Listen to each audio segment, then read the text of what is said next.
Ella era una estrella en ascenso. Su belleza cautivaba al público. Su talento era innegable y su futuro parecía ilimitado. Sin embargo, a medida que la luz del reflector se hacía más brillante, las sombras de su vida personal comenzaron a asomar. Un error fatídico, una declaración controvertida, y todo por lo que había trabajado parecía desmoronarse en un instante. Una mujer que una vez fue adorada por sus fanáticos, que había cautivado a la industria cinematográfica, de repente se vio rechazada, expulsada de un país al que había dado tanto. ¿Qué condujo a su caída? ¿Qué sucedió detrás de las cámaras que hizo que el amor le diera la espalda y que una carrera prometedora se desplomara? Acompáñame mientras desentrañamos la dolorosa razón detrás de su exilio, una historia que sigue siendo tan trágica como fascinante. Y si estás listo para profundizar en los misterios de las historias ocultas del cine, no olvides darle like a este video, suscribirte al canal y activar la campanita de notificaciones. Créeme, no querrás perderte lo que viene a continuación. ¿Recuerdas Pedro y Carolina, estrenada en 1957? Fue una de las últimas películas que Pedro Infante hizo, y déjame decirte, esa película tiene mucho más peso del que la gente se imagina. No solo porque llegó cerca del final de la vida de Pedro, justo antes de su trágica muerte, sino también por la mujer que estuvo a su lado en la pantalla, Iracema Dilián. Ella no era solo una cara bonita de la edad de oro del cine mexicano. No, ella era un verdadero camaleón, una actriz que llevaba consigo el espíritu de 3 continentes, y una historia mucho más compleja de lo que la mayoría jamás supo. Iracema interpretó a una mujer que se disfrazaba de hombre para conquistar el corazón del personaje de Pedro. Y aunque eso pueda sonar como un giro cómico, fue audaz, especialmente para la década de 1950. Pero lo que más recuerdo es cómo lo logró, no con caricaturas ni exageraciones, sino con sutileza, inteligencia y corazón. Se podía ver en sus ojos, siempre un paso adelante, siempre en control de su actuación. Ese papel era juguetón, sí, pero debajo había algo profundamente humano. Ese era el tipo de actriz que era. Y sin embargo, cuando hablamos de esa película hoy, el foco siempre parece centrarse en Pedro, y no es para menos. Pero siempre he pensado que Iracema merecía un foco mucho más brillante para ella misma. Déjame llevarte de regreso al principio. Su nombre de nacimiento era Eva Iracema Warszalovska. Nació el 27 de mayo de 1924 en Río de Janeiro, Brasil. Pero no te dejes engañar. Ella no era brasileña de herencia. Sus padres eran polacos, y su padre era un diplomático destinado en la embajada polaca en Brasil. Piensa en eso. Una niña nacida lejos de su tierra ancestral, criada entre culturas, rodeada de sensibilidades internacionales. Ese tipo de crianza deja una huella, y creo que le dio una elegancia y desapego silencioso que luego llevó a sus roles. Ella nunca perteneció por completo a un solo lugar, y eso se convirtió en parte de su atractivo. No se sabe mucho sobre su infancia o adolescencia. No dejó memorias ni largas entrevistas. No era de las que se deleitaban en el foco de atención fuera de la pantalla. Pero lo que sí sabemos es que comenzó a actuar desde joven, y su viaje artístico comenzó en Italia. Sí, Italia, justo en medio de su renacimiento cinematográfico. Allí fue donde llamó la atención de algunas personas muy importantes. En 1940, hizo su debut cinematográfico en Maddalena Ciro in Condotta, dirigida nada menos que por Vittorio De Sica. Eso no es solo un nombre de lujo, es una entrada a la industria con uno de sus más respetados visionarios. Ese tipo de debut no sucede por accidente. Construyó una carrera sólida en el cine italiano, trabajando con Riccardo Freda, Mario Soldati y actuando junto a figuras como Alida Valli, Rossano Brazzi y Anna Magnani. Esos no eran solo actores, eran gigantes, y Iracema con su presencia impactante y magnetismo callado, se mantenía firme entre ellos. Lo que siempre me pareció fascinante de ella era cómo se integraba tan fácilmente, cómo pertenecía de manera natural a cualquier pantalla en la que aparecía. No era llamativa, no era ruidosa, simplemente era. Y eso para mí es una señal verdadera de una actriz talentosa. Entre 1945 y 1950, expandió su trabajo al cine español, apareciendo en 4 películas, demostrando nuevamente que el idioma no era un obstáculo para su arte. Se movía entre culturas como otras actrices cambiaban de vestuario. No solo actuaba, encarnaba. Y eso no es algo que se pueda enseñar. Eso es experiencia vivida. Eso es instinto. Eso es Iracema. Eventualmente, su camino la llevó a México, en el momento perfecto, cuando el cine mexicano estaba floreciendo, cuando su edad de oro estaba en pleno auge. Y cuando llegó, no vino como una novata. Sabes, Iracema Dilián nunca estuvo destinada a ser solo otra estrella. Desde el momento en que llegó a la escena cinematográfica mexicana, quedó claro, esta mujer no encajaba, y eso fue exactamente lo que la hizo inolvidable. Su debut en Muchachas de Uniforme es una de las entradas más extrañas e intrigantes en la historia del cine mexicano. Imagina esto, una actriz de 26 años, nacida en Polonia, formada en Italia, nacida en Brasil, además, hija de un diplomático, repartida como la frágil emocionalmente escolar Manuela, en un remake mexicano de un clásico alemán queer. Es el tipo de casting que parece haber sido ideado durante una noche de fiebre en París, y, de alguna manera, lo fue.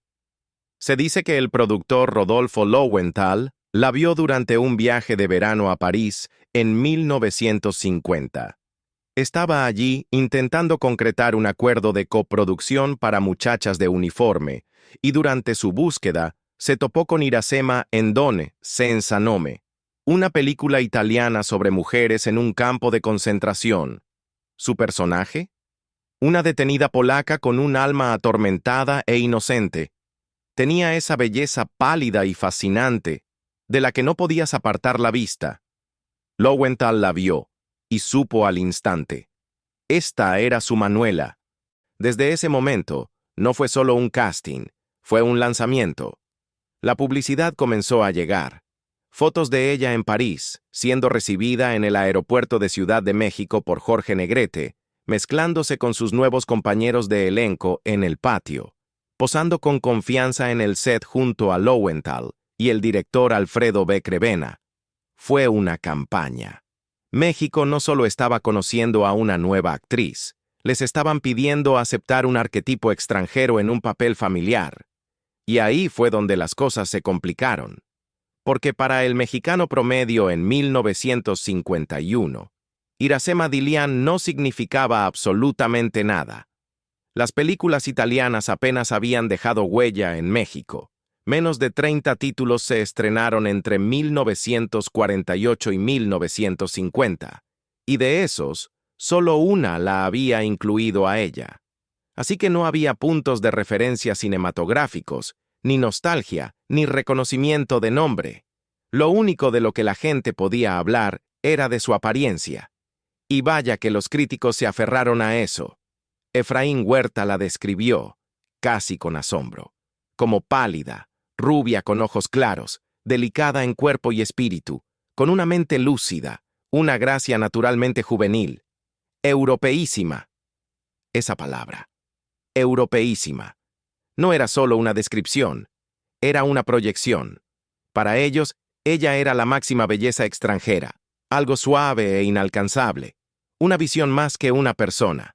Y luego está el papel en sí, Manuela. En el original Mädchen in Uniform, ella es una niña alemana de 14 años, vulnerable, en duelo, enamorándose de su profesora. En la versión mexicana, esa edad delicada y el contexto cultural se difuminan. Manuela se convierte en una joven emocionalmente intensa, huérfana de madre, criada en una hacienda mexicana por una modista europea. Es dejada en esa escuela como un ser alienígena, con un acento extraño, sin una verdadera historia de fondo, sin base. Una de las primeras cosas que escuchamos en la película es a una compañera de clase mirándola de arriba a abajo y diciendo, «Eres muy rara». Y honestamente, lo era. Ese era el punto. Su acento no coincidía con su supuesto origen. Sus gestos, infantiles, delicados, parecían más los de una princesa europea perdida que de una huérfana mexicana de rancho. Estaba desarticulada, sí, pero también era profundamente fascinante. Y cuando finalmente habla, realmente habla, es en la iglesia. En un primer plano suave y sereno, la compañera de clase a su lado le pregunta cómo reza. Y Manuela, mirando hacia el altar, dice simplemente, «No sé, solo le digo cómo me siento». Esa es la verdadera introducción. No solo al personaje, sino a Iracema Dilián misma. Esto no era solo una línea de guión, era una declaración de principios. Ella era una pizarra en blanco con alma, un fantasma en un mundo que no sabía bien qué hacer con ella. Ahora, ¿fue buena la actuación? Eso depende de lo que busques. No fue ardiente, no fue seductora, pero fue magnética. No proyectaba de la manera típica de las estrellas mexicanas de la época, audaz, expresiva, emocionalmente inmediata. Iracema se metía en su interior. Te hacía inclinarte hacia adelante para entenderla, para descifrarla. Llevaba esa quietud fantasmal que trajo de Don Senza Nome y la dejó impregnar a Manuela. Y ahí estaba la paradoja. Se suponía que ella debía ser el núcleo emocional de esta adaptación. Pero la química con su compañera de reparto, Marga López, fue, bueno, digamos que nunca se encendió. La tensión romántica que definía la película original alemana faltó aquí. Tal vez fue el guión, tal vez fue el miedo a la censura, tal vez simplemente fueron dos actrices en longitudes de onda completamente diferentes. Sea cual fuera la razón, el corazón de la historia nunca latió completamente. Pero Iracema, ella era la atmósfera. Su mera presencia creaba una tensión, una sensación de anhelo y tristeza que no se podía explicar. Su acento, sus gestos, su quietud, todo eso hizo que Manuela fuera más que una escolar incomprendida. Se convirtió en una especie de aparición cinematográfica, demasiado extraña para encajar, demasiado delicada para dejar de ser observada. Iracema Dilián llegó con presencia, experiencia y esa capacidad única para cautivar sin necesidad de gritar. Recuerdo cuando llegó por primera vez en 1951. Ya había cierto bullicio a su alrededor, ese tipo de emoción silenciosa, reservada para alguien que no solo pasaba por allí, sino que estaba lista para hacer historia. Gracias a una negociación inteligente y estratégica del productor Dino Dilián, quien luego se convertiría en mucho más que su socio profesional, Iracema hizo su debut en Chicachitas sin uniforme, Niñas en un uniforme, una película que no solo la presentó al público mexicano, sino que abrió todas las puertas que importaban durante la época de oro del cine mexicano. Pero su gran oportunidad no terminó ahí. Ese mismo año, le dieron un desafío que la mayoría de las actrices habría evitado, un papel que requería que interpretara a una mujer que sufría de un trastorno mental serio y visiblemente complejo. Hablamos de un tipo de papel que fácilmente podría caer en el cliché o el melodrama si lo manejara la persona equivocada. La película, Paraíso Robado, se había ofrecido, según se reporta, a varias actrices antes que a ella. Pero la mayoría lo rechazó, temiendo que fuera demasiado exigente o quizás arriesgado. Pero no Iracema, se lanzó de lleno. ¿Y el resultado? Absolutamente inolvidable. Su actuación fue tan poderosa, tan compleja, que le valió una nominación al Ariel como mejor actriz. No fue solo un reconocimiento, fue una declaración. Una declaración de que Iracema Dilián estaba aquí para quedarse. Su creciente prestigio la llevó a trabajar también en el cine español y cubano, y como lo había hecho en Italia y ahora en México, no solo participaba, brillaba. Se convirtió en una verdadera estrella. Y con esa fama, se dice, vino la fortuna. Trabajar en México resultó ser increíblemente lucrativo para ella, y a diferencia de muchos actores que dejaban los detalles en manos de otros, Iracema no era ajena a los altos estándares cuando se trataba de sus contratos. Valoraba su trabajo, su imagen y su tiempo, y se aseguró de que los demás también lo hicieran. En un plano más personal, aunque la línea entre lo personal y lo profesional a menudo se difuminaba, terminó casándose con el hombre que la había ayudado a negociar su entrada al cine mexicano, el mismo Dino Di Lian. Parecía una pareja perfecta sobre el papel. Ella subía rápidamente, y él había jugado un papel clave en colocarla en ese camino. Pero no todo lo que ocurría detrás de cámaras era tan armonioso como parecía. Según he escuchado a lo largo de los años, y sí, parte de esto podría ser el susurro de los informantes, Dino comenzó a sentirse eclipsado por su éxito. Tal vez incluso celoso. Imagina eso. El hombre que ayudó a construir su carrera, luchando por manejar la realidad de cuán brillantemente ella estaba brillando. Eventualmente, esa tensión causó una ruptura, y él se distanció profesionalmente de ella por un tiempo. Aún así, su relación dejó un legado duradero en forma de su hija, Koala Mauri. Ahora, desearía que la historia terminara allí, en una nota alta, pero la vida, especialmente en el ojo público, raramente sigue un guión limpio. Hubo un incidente desafortunado que dejó una mancha en su reputación en México. En una entrevista que más tarde la perseguiría, Iracema hizo un comentario bastante directo, criticando la devoción que muchos en México tienen por la Virgen de Guadalupe. Se reporta que dijo que, para ella, solo la Virgen María era digna de reconocimiento. Ahora yo he conocido a Iracema como una mujer decidida y directa, pero esto fue un error, uno grave, y llegó en el peor momento posible.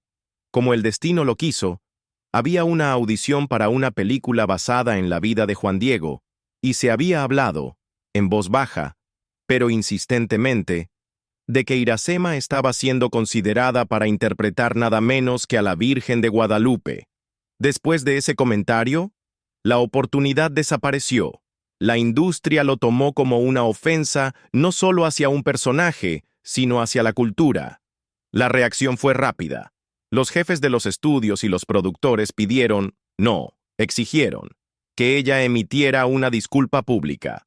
Pero Iracema, nunca una mujer que se echara atrás cuando creía estar en lo correcto, se negó, con firmeza, con rabia.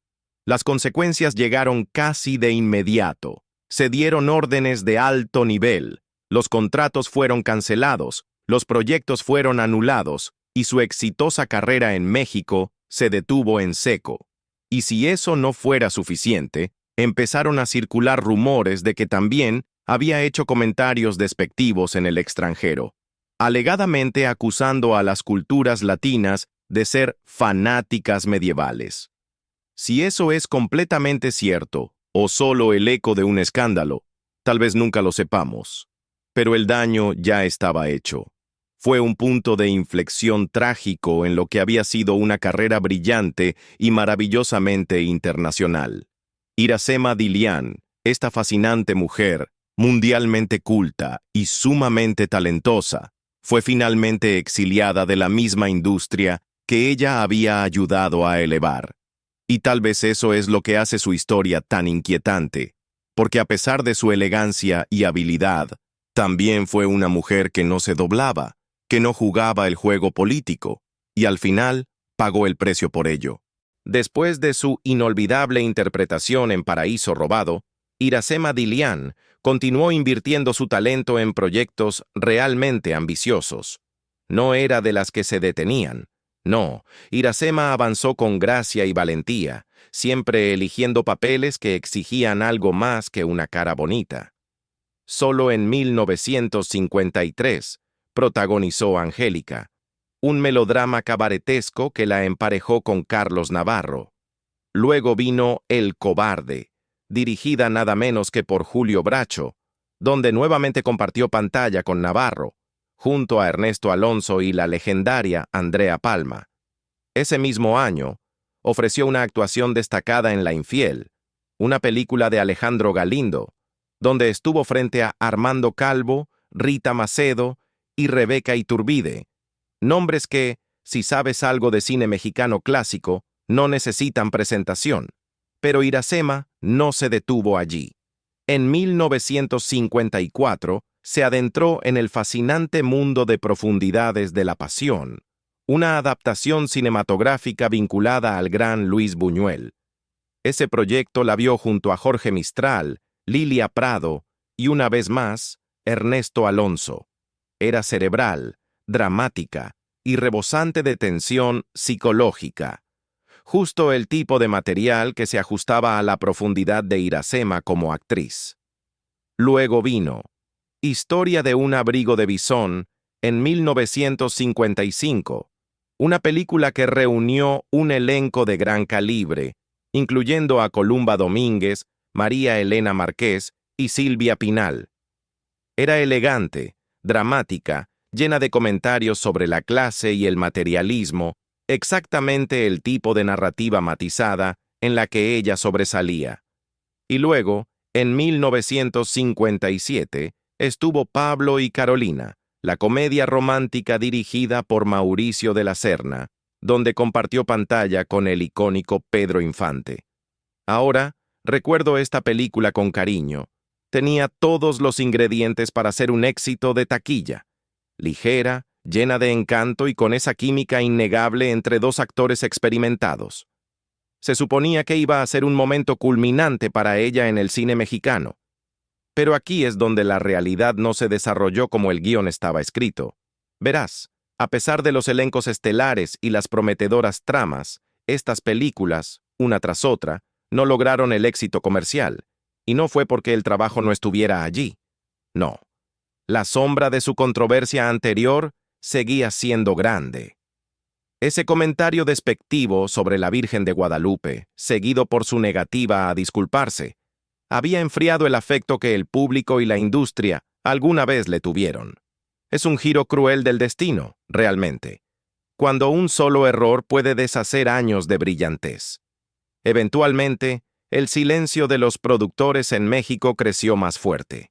El teléfono dejó de sonar tan a menudo, las ofertas se volvieron menos frecuentes, y ese foco de luz que alguna vez brilló comenzó a apagarse. Así que hizo lo que muchos artistas hacen cuando enfrentan el rechazo de un escenario: encontró otro. Viajó a Cuba y España, continuando protagonizando algunas coproducciones mexicanas que la mantenían visible, si bien no completamente abrazada.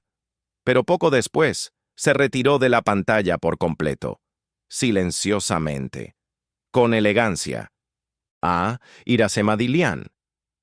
Para aquellos de nosotros que seguimos su historia desde el principio, sus últimos años parecían como si se hubiera desvanecido en una especie de desvanecimiento cinematográfico. Silenciosa, distante, casi espectral. Ella se había alejado del foco mucho antes de que el mundo estuviera listo para dejarla ir. Durante años, nadie sabía exactamente dónde estaba ni qué estaba haciendo. Se había desvanecido de la vida pública, dejando atrás solo el recuerdo de esas interpretaciones enigmáticas y esa presencia frágil en la pantalla. Y luego, en 1996, llegó la noticia que nos paralizó. Recuerdo ese momento vívidamente. Se rompió la noticia de que Iracema había fallecido el 16 de abril de un repentino infarto, sin una larga enfermedad, sin un dramático adiós, solo un final tranquilo e inesperado. Fue como si su vida hubiera reflejado los papeles que a menudo interpretaba. Esquiva, delicada y llena de preguntas sin respuesta.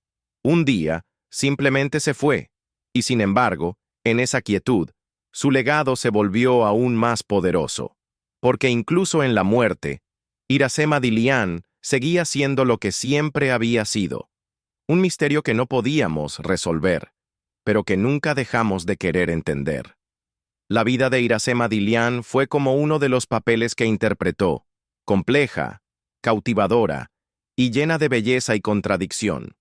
Aunque se retiró del foco mucho antes de su última llamada al telón, su legado aún parpadea a través del lente de esas películas inolvidables. Si te encontraste atraído por su mundo, si su historia te hizo sentir algo, entonces hazme un favor. Dale un like a este video, presiona ese botón de suscripción y activa la campanita para que no te pierdas ninguno de los tesoros ocultos que descubrimos aquí.